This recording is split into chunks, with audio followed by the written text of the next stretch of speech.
একজনকে পরীক্ষায় উদ্বিগ্নতা কাটাতে শ্রী শ্রী আচার্যদেব বলছেন, পাস ফেল ভুলে যা। ফেল করলে কি হয়েছে? তুই তো আমার মেয়ে।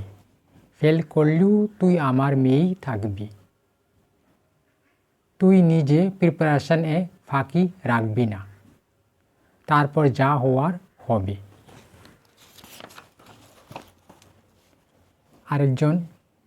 একজন জানালো দীক্ষা নিয়ে বিপদ বেড়েছে। তাকে শ্রী শ্রী আচার্যদেব বললেন, দীক্ষায় চলার নির্দেশগুলো পাই। এখন সে অনুযায়ী চলাটা না হলে ফল হবে কি করে? আমি রান্না করব। উনুনের অনেক উঁচুতে ভাতের হাঁড়ি রাখলাম, তাতে ভাত হবে? আগুনের সংস্পর্শে রাখলেই ভাত হবে। তাই সব কিছু যথাযথভাবে করার উপর প্রাপ্তি। এখানে সমাপ্ত হচ্ছে পাঠ। বন্দে পুরুষোত্তমম।